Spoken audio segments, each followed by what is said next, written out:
The 911 call that exposed everything. A husband suddenly dies inside his luxury Utah home. His wife calls 911 in panic. But within months, investigators would accuse her of doing the unthinkable, not only of murdering her husband with fentanyl, but of later writing a children's grief book to cover it up. This is the disturbing true crime case of Kouri Richins and the mysterious death of Eric Richins. And it all began with a frantic emergency call in the middle of the night. To outsiders, the Richins family looked like they had everything: money, success, luxury homes, 3 children, and a beautiful life near Park City. Kouri Richins worked in real estate and property investment, while Eric Richins was known as a successful businessman and devoted father. Friends described them as ambitious and driven. But behind the expensive homes and carefully crafted image, prosecutors say the marriage was quietly falling apart. Financial pressure was building.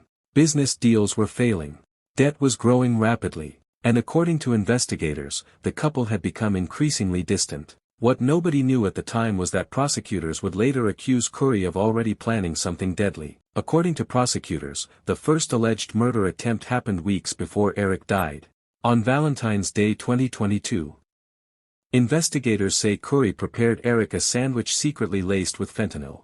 Soon after eating it, Eric reportedly became extremely sick. He broke out in hives, had difficulty breathing, and eventually lost consciousness. Miraculously, he survived. At the time, the medical episode appeared mysterious but isolated. But later, prosecutors would tell jurors this was not an accident. They believed it was a failed poisoning attempt. And they argued that Kouri simply tried again weeks later. March 4, 2022. The couple had reportedly spent the evening celebrating after closing on a luxury property deal. That night, prosecutors say Kouri made Eric a Moscow Mule cocktail. Investigators later claimed the drink contained a massive dose of illicit fentanyl, several times higher than the lethal limit. Hours later, Eric was dead. Then came the 911 call. According to reports, Kouri called emergency dispatchers saying her husband was cold and unresponsive. The panic in her voice would later become one of the most chilling parts of the case. 911 reenactment. Dispatcher: 911, what's your emergency? Kouri: my husband. I think he's dead. He's cold. Please hurry. Dispatcher: is he breathing? No. I woke up and he's freezing. Dispatcher: stay on the line with me. We're sending help now. Kouri reportedly told dispatchers she believed Eric had simply fallen asleep after drinking. But investigators would later argue the scene told a different story. Eric had fentanyl in his system at deadly levels, and detectives soon began questioning how it got there. In the months after Eric's death, Kouri Richins publicly transformed into what many believed was a grieving widow trying to hold her family together. She gave emotional interviews, appeared on television, and spoke openly about helping her children cope with loss. And trying to find something that we could use to cope at night. Then came the shocking twist that turned the case into international headlines. Kouri released a children's grief book titled Are You With Me? The book focused on comforting children after the loss of a parent. She claimed it was inspired by her family's pain after Eric's death, but prosecutors later argued something chilling, that the book was not about grief at all. They claimed it was part of a carefully designed cover story meant to reinforce her public image as a heartbroken mother rather than a murder suspect. While she promoted the book publicly, investigators were secretly building a criminal case behind the scenes. As detectives dug deeper, prosecutors say they uncovered a financial motive behind the murder. Court records allegedly revealed millions of dollars in debt, failing business deals, financial desperation,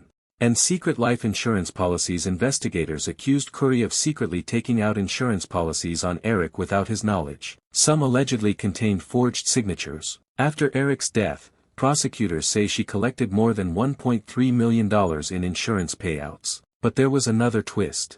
Unknown to Kouri, Eric had reportedly protected many of his assets in a private trust. Prosecutors argued she believed she would inherit everything after his death. Instead, investigators say her financial problems only worsened. Then came the digital evidence. According to prosecutors, investigators found internet searches on Kouri's devices that included phrases like luxury prisons. Text messages introduced during trial allegedly showed discussions about money, relationships, and a future beyond the marriage. For prosecutors, the evidence painted a picture of planning and intent, not a tragic accident, but a calculated murder. Perhaps the most heartbreaking moment came from the couple's 3 sons. During sentencing proceedings, written statements from the children were submitted to the court. According to reports, the boys said they no longer felt safe with their mother. They reportedly told the judge they feared she could hurt them if she were ever released. The statements shocked the courtroom. For many watching the case, it became the emotional breaking point. A family once seen as perfect had completely collapsed. Today,